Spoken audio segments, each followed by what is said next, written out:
لا شيء أنفع للمسلم من عمل خير يحصد ثمرته في حياته وبعد مماته.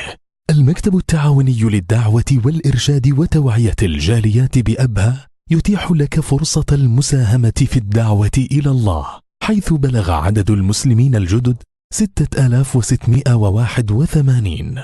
ندعوك للمساهمة في دعم استكمال الوقف الدعوي الذي يعود ريعه لدعم مناشط ومشاريع المكتب الدعوية. المرحلة النهائية مرحلة التشطيبات. قيمة السهم 49 ريال. سهم عن نفسك، عن والديك، عن زوجتك، عن ذريتك، عن حبيب فقدته.